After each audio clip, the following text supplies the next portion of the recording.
जिन्होंने देश के लिए शहादत दी, उनको श्रद्धांजलि अर्पित करता हूँ, नमन करता हूँ और नारा दूंगा, शहीद राजेश कुमार अमर रहे, शहीद राजेश कुमार अमर रहे, चौधरी सर छोटूराम अमर रहे, बाबा भीमराव अंबेडकर अमर रहे, राष्ट्रीय लोकतांत्रिक पार्टी जिंदाबाद, आजाद समाज पार्टी जिंदाबाद, आरएलपी एसपी गठबंधन जिंदाबाद। आज की इस चुनावी सभा में उपस्थित देश के अंदर शोषित, दलित, पिछड़े, कमेरे की लड़ाई लड़ने वाले छोटे भाई और आने वाले समय के इस देश के प्रमुख नेताओं में जिनकी गिनती होगी, चंद्रशेखर जी आजाद मेरे साथ चल रहे हैं, आजाद समाज पार्टी के प्रभारी सतपाल सिंह जी किसान आंदोलन में और अपनी लेखनी के दम पे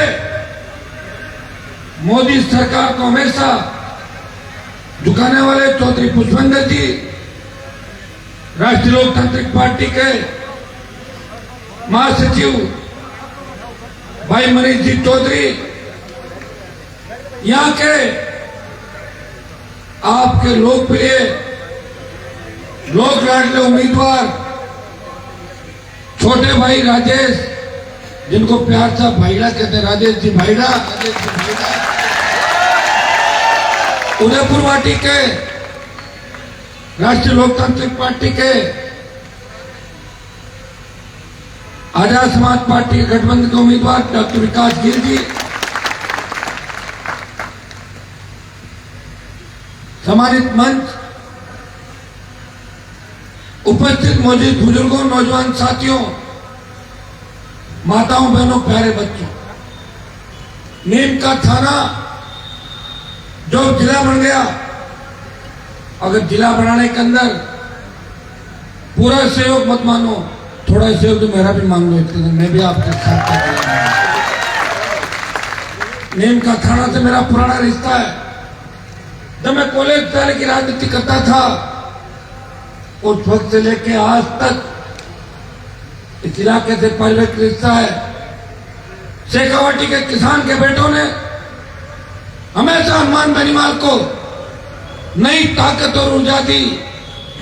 पिछली बार जब 2018 में नई पार्टी बना के आपके बीच प्रत्याशी उतारा और आपने लगभग 25,000 से ज्यादा वोट देके मुझे आशीर्वाद दिया और ये कहा था, हनुमान जी आप लड़ते रहो, अगली बार विधायक आपका बनाएंगे। ये नीम का थाना के किसान के बेटों ने और जवानों ने मुझे आश्वस्त किया। भाइयों, चाहे हुंकार भरी, ललकार भरी कोई सा भी आंदोलन हो, इस इलाके के किसान के बेटों ने मेरे हर आंदोलन में खुद की गाड़ियां भर भर के हजारों की तादाद में आए और मुझे मजबूत किया। मैं आपको विश्वास दिलाता हूं कि इस इलाके के किसानों के लिए, दलित, शोषित, पीड़ित और जवानों के लिए हनुमान बेनीवाल हमेशा खड़ा रहेगा, पीठ दिखा के नहीं भागेगा, आगे खड़ा मिलेगा, ये मैं विश्वास करता हूं। आज जो चुनाव राजस्थान के अंदर हो रहे हैं, देश की नई दिशा तय करेंगे। जो गठबंधन सर छोटूराम जी और बाबा साहब भीमराव जी अंबेडकर ने एक शुरुआत करी थी, किसान, कमेरे, लोगों का सत्ता में कब्जा हो, शासन की बागडोर उनके हाथ में हो, क्योंकि सबसे ज्यादा आबादी भारत और राजस्थान के अंदर किसान और कमेरे वर्ग की है। लेकिन दुर्भाग्य से 70 साल के अंदर इस राजस्थान के अंदर चुनाव हमारे नाम से लड़े जाते हैं, वोट हमारे नाम से लिए जाते हैं, लेकिन जीतने के बाद सरकार हमें आंख दिखाती है।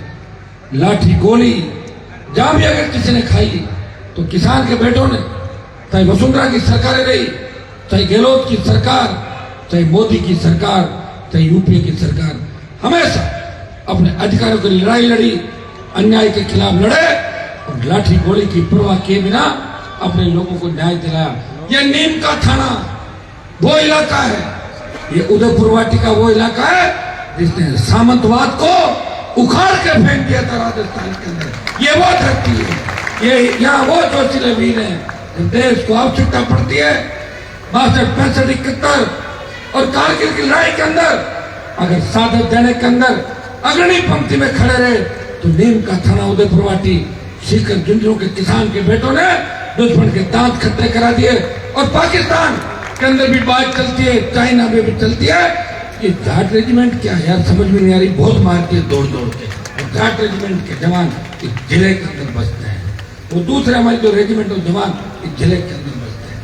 मैं आपको आह्वान करूंगा कि जब देश के अंदर मैं लोकसभा चुनाव जीत के गया, पंजाब से किसानों का आंदोलन चला, तीनों कृषि बिल जब मोदी सरकार लेके आई वो काले कानून थे। मर्द का पता लगता है जंग के अंदर और घोड़े का लगता है रेस के अंदर। उस वक्त आवश्यकता थी कि उत्तरी भारत के अंदर कौन सा किसान का बेटा मोदी की सत्ता को ठोकर मार के इन किसानों के साथ खड़ा होता। पंजाब, हरियाणा, उत्तर प्रदेश, दिल्ली की तरफ आंदोलन चला। 1000 किसानों ने शहादत दी, लेकिन राजस्थान में आंदोलन नहीं था। NH-8 जो गुर्जर आरक्षण आंदोलन के समय जिसके अंदर मैंने भी योगदान दिया, जितनी मेरी ताकत थी मेरे गुर्जर भाइयों को न्याय दिलाने के लिए, तो वसुंधरा ने बेहतर गुर्जरों के सीने पे गोलियां मारी थी। ये 3 से 8 की बात आपको बताता हूं। ये NH-8 गुर्जर आरक्षण आंदोलन के समय भी जाम नहीं हुआ था। देश के किसान नेताओं ने कहा, हनुमान जी आप किसान के बेटे हो, आप जवान हो, देश का किसान तकलीफ के अंदर है। बगल में बैठा एनडीए किसानों का सम्मान बेनीवाल की आलपी पार्टी जो देश की सबसे नई पार्टी थी, मंत्री पद को ठोकर मारी, NH-8 को जाम किया और मोदी सरकार को झुकाया और तीनों का बिल वापस कराया। जब देश का जवान संकट के अंदर था, जब सेना को ठेके में दे दिया, उस वक्त 543 सांसदों में से कोई सांसद लड़ने के लिए नहीं आया। ऑल पार्टी मीटिंग लोकसभा और जोधपुर में 2 लाख जवानों की रैली करके मोदी को चेतावनी दी, आ रहा हूं दिल्ली की तरफ, तैयार हो जाओ। दिल्ली मोदी सरकार ने कहा कि 25% अग्निवीर रखेंगे, 75 वापिस भेजेंगे। संशोधन करवा दिया, 50% रखेंगे, 50 वापिस भेजेंगे।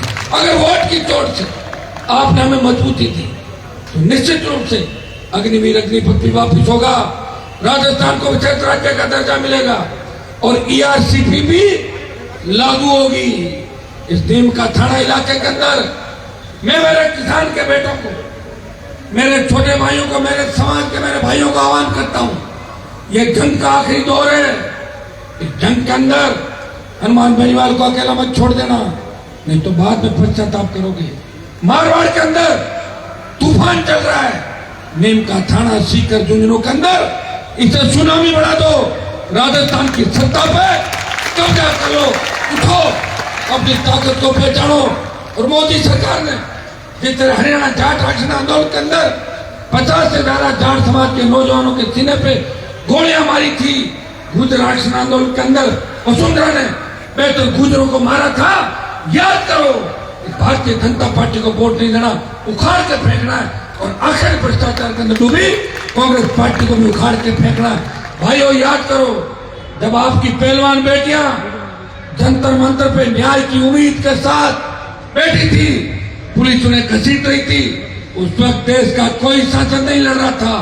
एकमात्र सांसद तो आपका भी किसान का बेटा है, झुंझुनू का भी किसान का बेटा है, लेकिन लड़ने के लिए हनुमान बेनीवाल है और उतरे, उनको न्याय दिलाया, लोकसभा में मामला उठाया।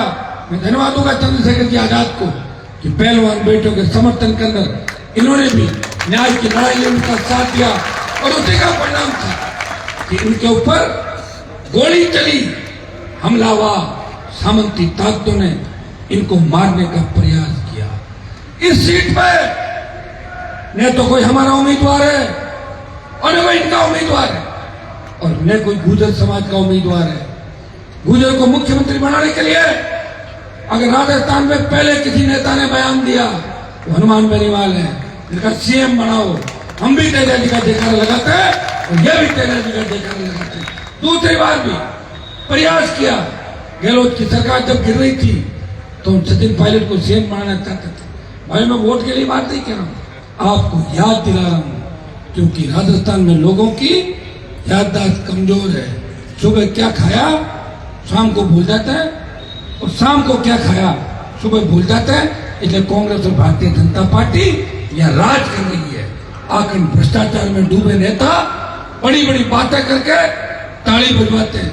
सारा मीडिया और धन संपदा मोदी जी ने अपने कब्जे में कर ली। कोई भी मोदी के खिलाफ बोलता है, उस मीडिया उस चैनल के खिलाफ भी कार्रवाई हो जाती है। कोई भी यहाँ राजस्थान में कांग्रेस का, लेकिन दुर्भाग्य से देखिए कि चुनाव आयोग भी क्या कर रहा है। आप सारी चीजें एक एक करके नोट कर रहे हो, देख रहे हो। तैयार हो जाओ, और लड़ाई लड़नी है। ये जो आने वाली पुश्तें हमारे ये याद रखेगी, देखेगी। अगर वक्त पे आपने अपने भाइयों को सहयोग नहीं दिया तो आने वाली नस्लें पूछेगी कि आप कहां सो गए थे।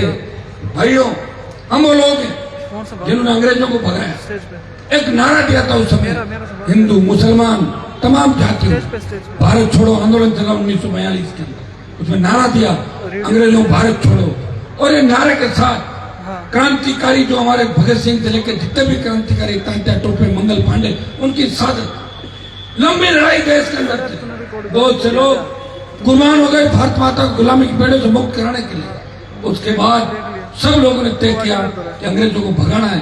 डरे हुए अंग्रेज भारत छोड़ के भाग के, हमें नारा देना राजस्थान के अंदर, कांग्रेस भगाओ, भाजपा भगाओ, राजस्थान बचाओ, और राष्ट्रीय लोकतांत्रिक पार्टी आजाद समाज पार्टी गठबंधन को सत्ता में लाओ। इस नारे के साथ आप आगे बढ़ोगे। दोनों हाथ उठा के मुझे देखते हुए आशीर्वाद देना कि मेरे अलावा इस देश में चुनिंदा जो चुना हुआ सांसद है, कोई लड़ता हुआ आपको नजर नहीं आएगा। अगर मैं नजर आ रहा हूं तो वोट मुझे देना। जब वोट डालने जाओ तो मशीन के अंदर बोतल का चिन्ह है, आपको नजर आना चाहिए कि जो 20 साल संघर्ष मैंने राजस्थान में सर्व समाज के लिए, बजरी माफिया के खिलाफ, भू माफिया के खिलाफ, जब पेपर लीक की घटनाएं हो रही थी, जब बहन बेटी अबला की इज्जत टूट रही थी, जब आदिवासी महिला को निर्वस्त्र करके घुमाया जा रहा था, जब थाना गाजी की दलित युवती का वीडियो वायरल करके गैंग रेप किया, उस वक्त जिसमें मुकदमा दर्ज हुआ, दौसा के रेलवे स्टेशन पे जो आंदोलन कर रहा था, पुलिस की लाठियों से भिड़ रहा था, वो हनुमान बेनीवाल था। उसे याद रखना, हर समाज अगर याद रखेगा तो निश्चित रूप से इस बार बहुत बड़ी ताकत के रूप में उभर के आएंगे। ये वोट राजेश को तो दे ही रहे हो, लेकिन वोट की अपील करने आपका भाई आपके बीच आया। आप वोट मुझे दे रहे हो, वोट चंद्रशेखर आजाद को दे रहे हो, वोट राजस्थान को बचाने के लिए दे रहे हो, वोट मोदी के खिलाफ दे रहे हो, वोट गहलोत के खिलाफ दे रहे हो, भ्रष्टाचार के खिलाफ दे रहे हो। इस हिसाब से अगर वोट डालोगे तो सारी चीज ठीक होगी। चूंकि 3-4 सभाएं हो रहे, मैं धन्यवाद दूंगा राजेश।